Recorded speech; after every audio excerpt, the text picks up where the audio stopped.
Good afternoon, ladies and gentlemen. Welcome back to another episode here on African Confessions. That is a message that I want to share with you, and that message, it reads like this. Hello, how are you? Please post my story as anonymous. I picked up a wallet at Park Station. This was last year, but to my surprise, this money, it refuses to be finished.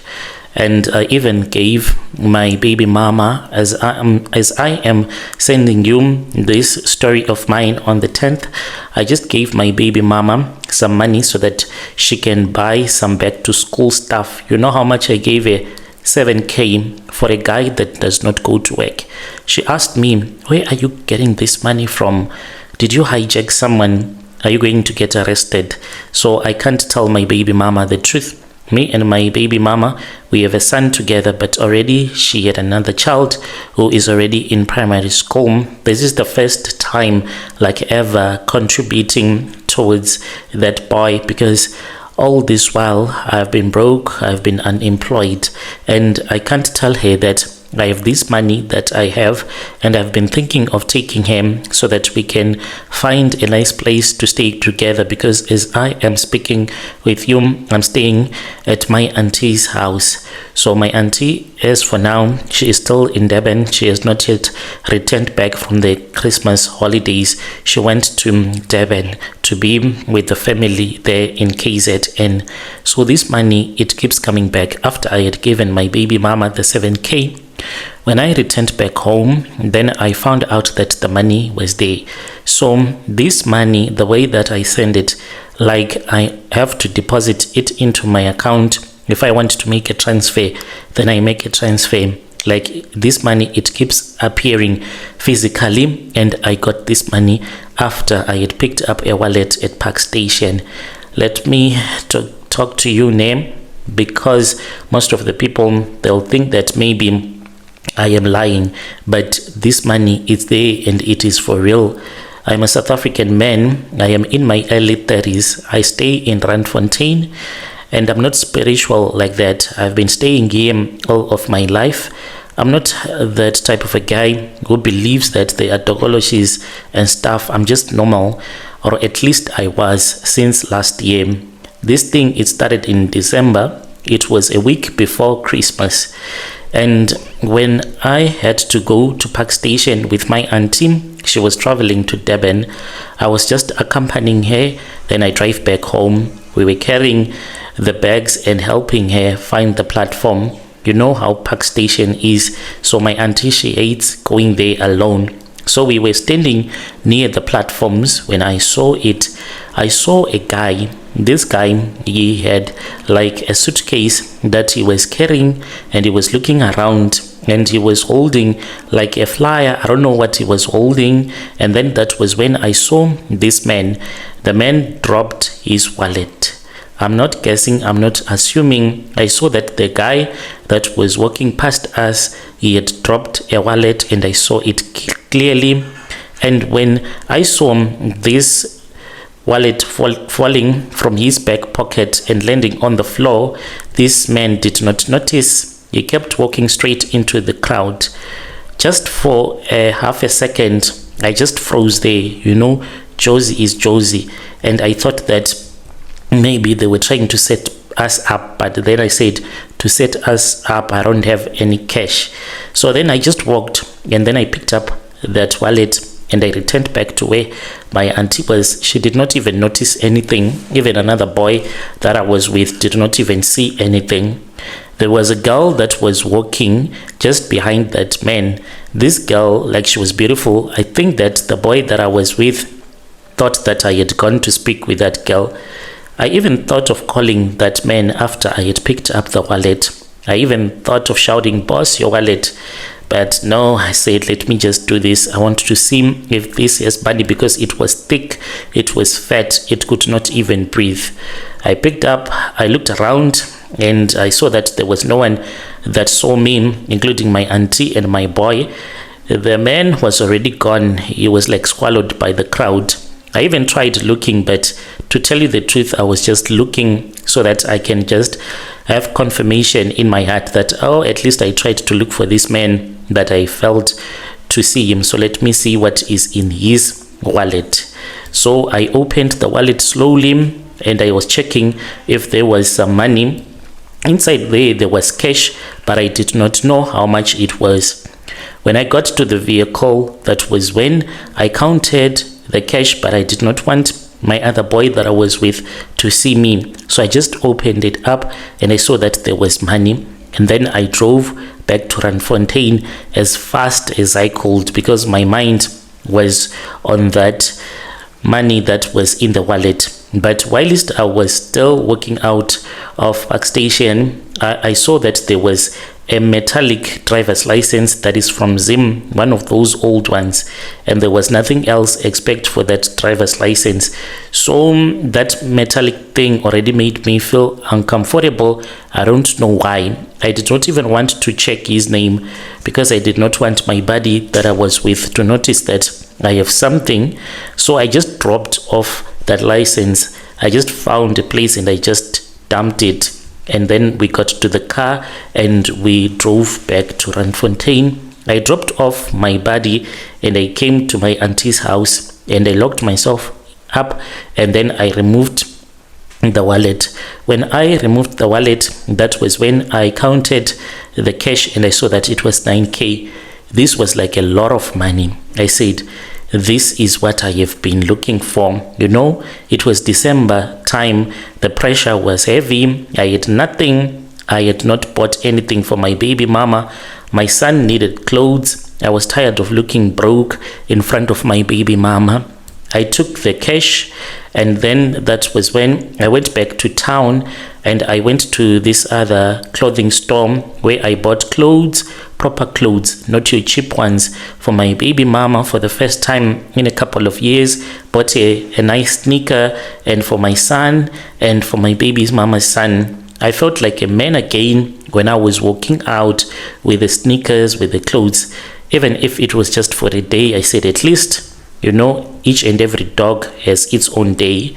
So from that shop, I went straight to Soweto and then I gave my baby mama the clothes.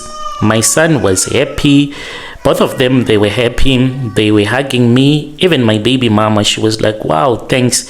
And that hug, that hug alone made me think that, okay, maybe this was a sign from my ancestors. These were my ancestors that had made it to happen. I did not feel guilty, not yet. I stayed with my baby mama in the car. We spoke. She was even asking me if I had gotten a job. I sensed it in my heart that my baby mama, she misses me. She wants us to be together again, but because of the unemployment situation, that is why we ended up not working out, because whenever she would want anything from me, I was always broke at all the times. So me and my baby mama, we spoke. She asked me if I had gotten a job. I said no, and she was like, so where did you get all of this money? And I said, no, I was hustling and I got this money. And later that evening, I went back home. My baby mama even gave it to me on that day. This was like surprising because she just said, I have a problem with my light in my room. Please help me to fix it. And then we got into the room. She was touchy. Then we ended up being in bed together. And this reminded me of the good times that we used to share together. In my mind, I was like, okay, I have used all of that money.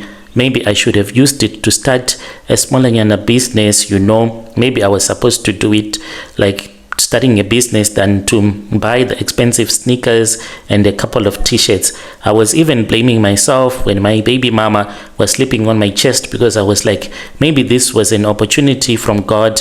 This was a capital that I wanted to start a small business, even to sell anything. So whilst I was regretting, that was when I said, okay, let me return back home. Later that evening, I went back to Randfontein. When I arrived, my place was exactly how I left it, because I stay at the back room of my auntie's main house.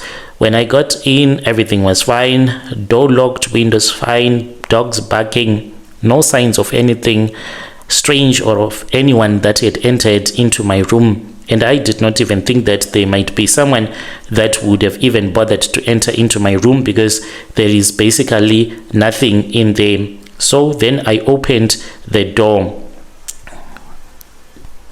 So then I opened my room and I entered. I'm using 2 rooms. I have a small kitchen and then I have a bedroom. So when I went into the kitchen, I just put some beers that I had bought into the freezer, and then I walked to the other room, and there on my bed was the wallet. I stood there. I did not even move because for a moment I honestly thought that my brain was playing tricks. I walked closer and closer and I picked it up. It was the same wallet, and I saw that there was that same license and there was cash that was in there. My heart started beating so fast because I had dropped this thing when I was still there at Park Station, and now here was the wallet. It was on top of my bed. Like fast I counted the money and it was still 9,000 rands. I sat on the bed and I laughed like a mad person, and I said, you forgot it. Maybe you dumped something else. You are too stressed. I put the wallet in the wardrobe and I told myself to sleep, but sleep did not come properly that night. Have you ever been in a situation where you think that you remember something, but then you said, no man, this is not like the way that it happened. This wallet, I left it. How about the money that I spent? Because I spent a lot of money, maybe close to 8k, and I was left with a little bit of money which I had used to pour fuel into the car and buy my alcohol. Since I was tipsy, I said, I'll see tomorrow. The next morning it was babalas. I started drinking and then I checked again and I said, this money is here, and the same wallet. 2 days later, when I checked again, because I did not use that money at that time, I counted and I saw that the money, it was there. At first I thought that maybe I had miscounted. I counted again and again and it was definitely less. 9,000 had become 8,980. I stood there. I even counted my finger, checking notes, checking everything. I had not used that money, I swear to you. I was scared to touch it. I told myself maybe it was a mistake. And then that was when people started drinking alcohol. December vibes was there. And then that was when I took half of the cash. I went with it and I spent all of it. I think I spent about 4k. I was with my baby mama. We were enjoying having a braai. So when I returned back home, I was drunk. Then I saw that it was no longer 8,900 and something. Each and every time it is like being removed 20. Now as I am talking to you right now, there is only 8,020 that is left. Each and every time that I'm spending this money, like this money, it is being subtracted 20 rand. I can use the whole of 9,000, then the 20 rand will be gone. I have started spending this money because I need this money. Like I told you, I gave some to my baby mama and this money is also going down. I even went to Park Station. I just looked around. I was just thinking that maybe I'll end up seeing the guy that I picked up this wallet from. I even thought of going with the wallet to the police station, but how do you explain something like this? I stole money that won't be finished. They'll arrest me before listening. I have thought of going to church, but what do I say? I don't know if it is going to help if I throw it in the river, but what if it comes back again to me? Some nights I can even have a dream. I can see a train that will be stopping by my auntie's house. We don't even have any railway line close to where we are staying, but I just saw a train in my dream that came to collect me. Where it was taking me to, I don't know, because I woke up. Maybe if I had slept throughout the dream, maybe I was going to know. So this money, I have it. I regret that day. I regret having December pressure. And I know that there might be people who listen to this channel that are involved into some satanic stuff. Should I continue to use this money, or this is just bad money that I do have in my hands. Dear listeners, right there was a message that was sent to me by one of our dear brother right there. Let us try to speak about this in the comment section. Strange things indeed, they do happen in this world. Must he continue using this money? And each and every time when he uses this money, then it is minus 20. What will happen the day when you are only left with 20 rand? Maybe you should just go and you keep on buying. Every time you deposit 9k, you buy something big, you start a business. But what will happen when there is only 20 rand left? Maybe you just leave the 20 rand in the wallet. But since you are saying that you had the license, can you try to give us the name of that person so that we can try to post it?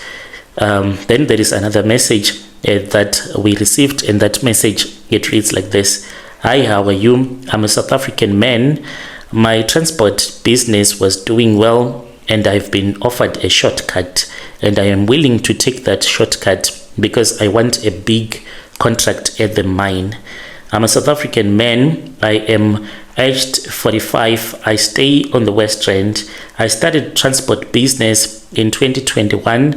The business that I got, it is just a small transporting mine workers contract, and I did not start big. I started with one car, one route, one contract, and it has been working. The profit margins, they are quite small, but it worked. I have reinvested everything, no soft life, no pressure. And by the end of 2021, I have managed to buy other cars. As I'm speaking with you right now, I have 4 Renault Tribers that are on the road, 4 of them. And when you have so much cars, people think that you have made it in life. Some of them I took it through the bank, and I have to struggle maintenance, drivers, fuel, insurance, stress, but the business is pretty good. It is clean money. I am proud of myself, but I want to be bigger. I want things to move fast. I don't want to make these funny profits. I want real profits. So there is one Malawian man. He has since retired. I became good friends with him. He was the one that assisted me to get that contract to transport workers. This Malawian man, he is a Sangoma.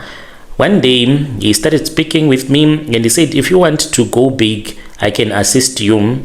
He then said, if you want really to go big, I'm going to help you. So he told me that if I want to go big, I'm supposed to buy a clay pot. I bought that clay pot. I went to his house. We killed the chicken, and then he told me to smash an egg inside that clay pot, and it became full of blood. This clay pot is at my house as I'm speaking right now. He told me that before I get any big contract, before I become a millionaire, there is one rule. And he told me that I am supposed to be involved in an accident with passengers in my car, and I'm supposed to be the one that is driving. And if I want the accident will happen, then the accident is not going to be caused by me. It can be us being hit by an overspeeding truck, and the driver will be controlled by the demon that will cause the accident. And if there are 2 passengers that will die, he said that I'm going to win a contract this year in 2026. It is the year that I'm going to be winning this contract. And this will mean 20 years of wealth, and I will be having contracts, and I won't have to chase money anymore. And at 20 years, then I'm going to die. I then asked him what will happen after I would have died. He then said, I will take you with me with other South Africans to my shrine. With the way that he is old, it is quite surprising that he claims that even after 20 years, he is going to be old, but he will be around, and he would collect my spirit, and he would take my spirit to Malawi, and he will use me at his shrine where they create these tokoloshis. I'm not broke, but I want quick money. I have been fighting to get like bigger contracts at this same mine, but I am unable to because I don't have the proper connections. These days, they say that those that are the financing officers are the ones that are giving people contracts because they also benefit. I don't know what am I supposed to do. I have already accepted the clay pot. All that is remaining is for me to just accept. Then I have an accident, 2 people will die in my car. I'm only going to sustain some injuries, but I'll be okay for the next 20 years. Dear listeners, right there was a message that was sent to me by one of our dear brother. Strange things indeed they do happen in this world. He's saying that he is tired of these small profits that he is making, about 8k each and every month. He's saying that it is not enough.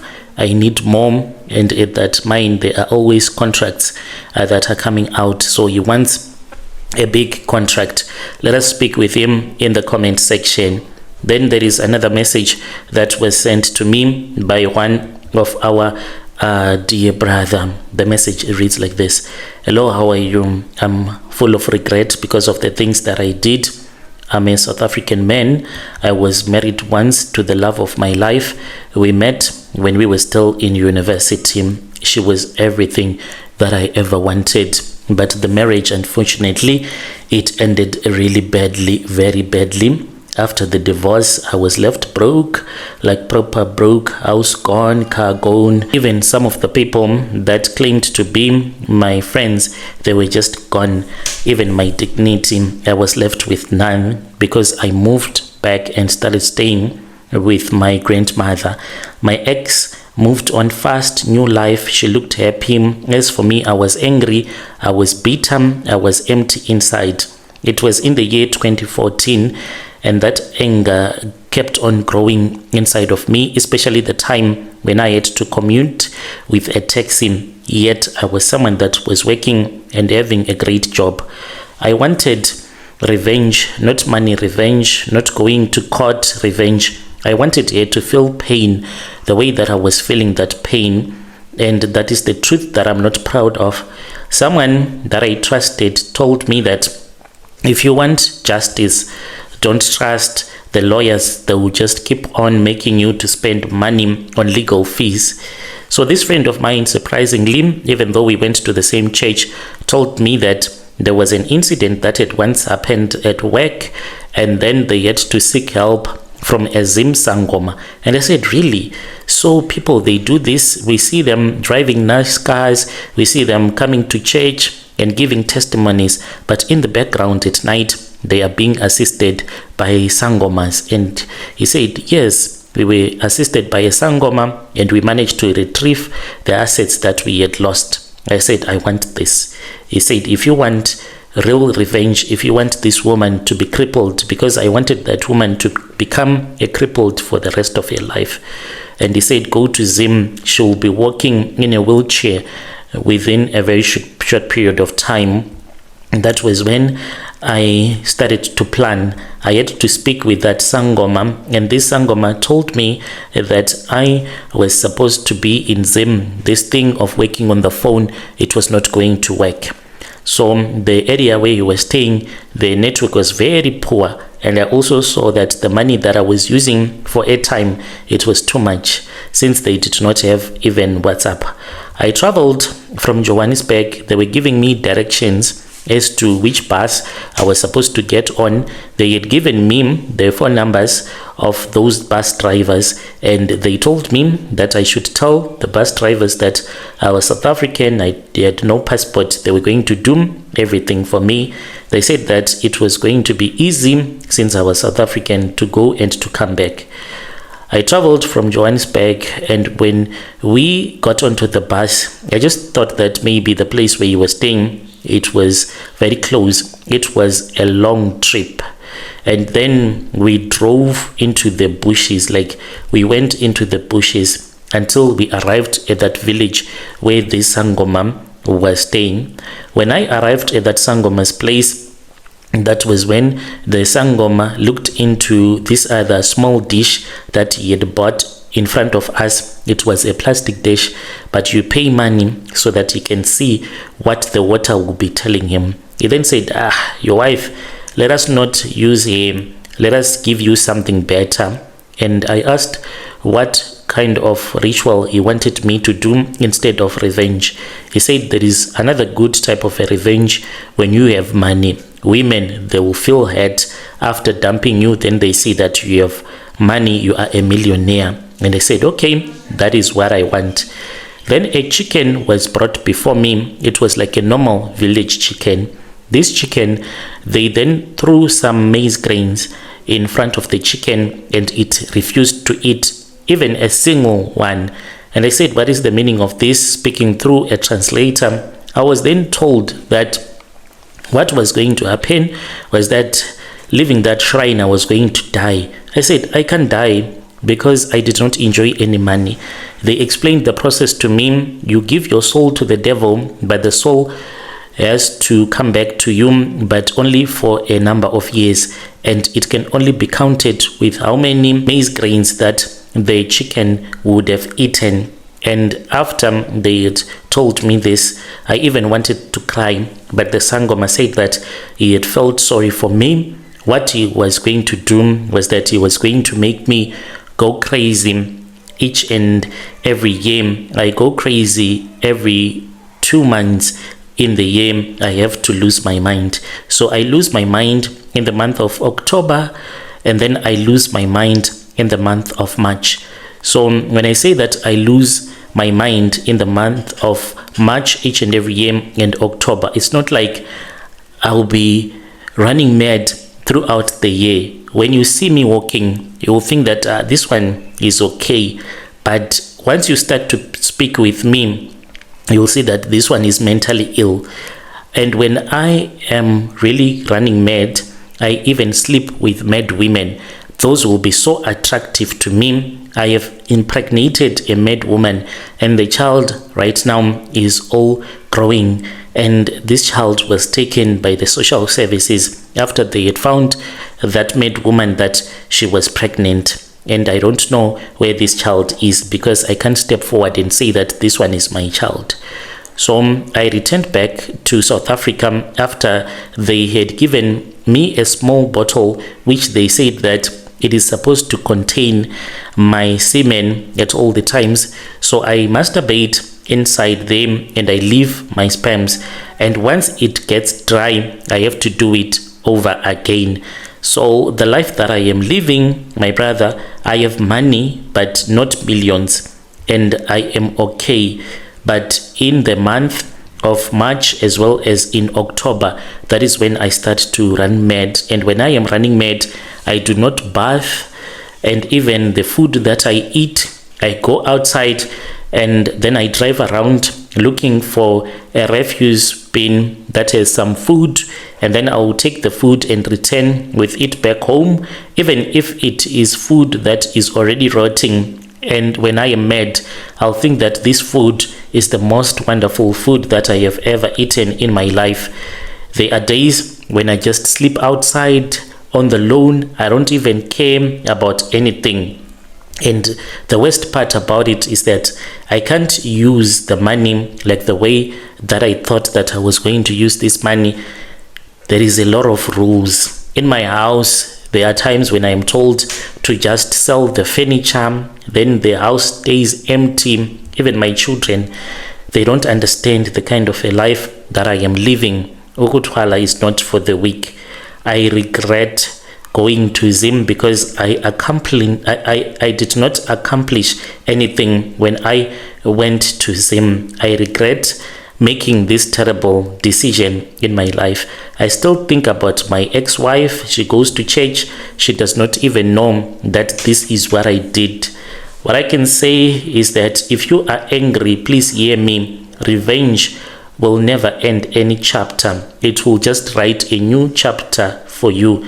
I stay in a full house in the suburbs, but there are times when I sleep on the floor because I hear voices that will tell me, they will say, today you are not going to be sleeping on the bed. And when I did these rituals, I was told to sign, in a book that no matter what, no matter how hard it will get, I will never return back to that shrine saying that I have come to surrender. I can only go there to get more things that I'm going to be using for these rituals that I have, and I have no intentions to return back to Zim. Dear listeners, right there was a message that was sent to me by one of our dear brother. Strange things indeed they do happen in this world. Let us try to speak with our brother in the comment section. Yo!